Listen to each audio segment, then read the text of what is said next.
honorable judges, and fellow debaters. In a rapidly globalizing world, where different beliefs intersect daily, the need for a secular state that treats all its citizens equally, especially irrespective of their religious affiliations, has never been more pressing. Straight state secularism ensures the state remains a neutral arbitrator and doesn't interfere. It is only through strict state secularism that unity is actually fostered and the principles of fairness and equality are upheld. In this speech, 4 things. 1, framing and characterization. 2, first argument. 3, second arguments. And lastly, some necessary weighing. Before I move to framing, clarifications. By strict state secularism, we refer to the right of separation of religion from state affairs. This includes prohibiting religious symbols in public spaces, not providing state funding to religious schools and charities, and not having an official state religion. Moving on, 3 points of framing. 1, what does a Western liberal democracy look like? Western liberal democracy is the outgrowth of the Enlightenment. They are states that protect people's fundamental rights to personal expression and freedom of choice. Among these freedoms includes a fundamental separation of church and of the states. Now we tell you, in the status quo, these nations all have a Christian majority, right? With a minority representing immigration that has occurred over the last 100 years. These immigrants are predominantly from places with highly conservative religious values. As such, between the Christian majority and the conservative immigrants, there is often a tendency towards isolationist religious schooling and religious indoctrination, and we're going to explain this further in our second argument. Second point of framing. When can an individual's ability to do what they want be limited in a liberal democracy? Now, we tell you that most states accept that an answer is when the individual's actions infringe on others' freedoms. We posit that they can also be limited when the individual's actions threaten the existence of the state's liberal ideals. This is because the state's liberal ideals are the force that protects the citizens' freedoms when the ideals are threatened and what those freedoms are.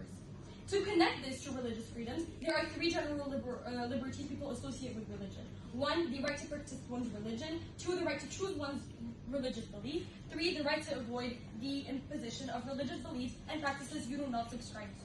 These rights need to be balanced with each other, and this is the state's fundamental commitment to the separation between church and the state. We will prove that if we fully maximize the right of an individual to practice one's religion, we would infringe on that very right and the rest of these freedoms and the state's critical role in protecting the population's rights. And last point of framing, what does the state owe its citizens?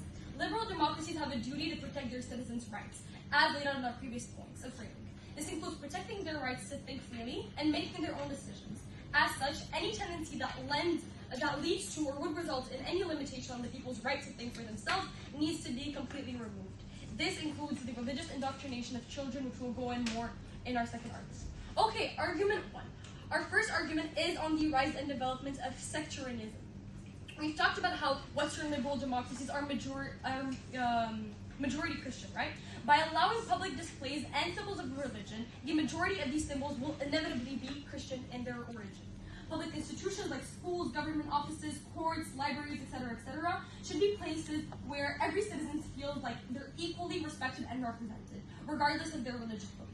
When religious symbols are predominantly displayed in these spaces, it creates a sense of exclusion and alienation for those who do not adhere to the majority religion.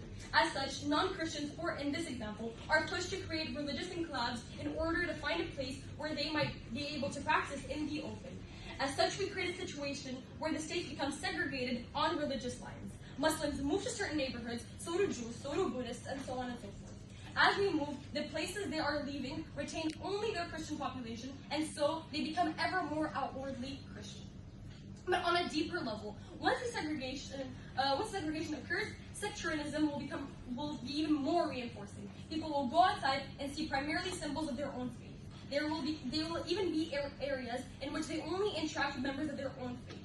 And it's long been shown that humans who do not come into contact with other cultures will develop stereotypes and prejudices. And as such, these people will start to see members of their own religion and of other religions in a deeply negative light.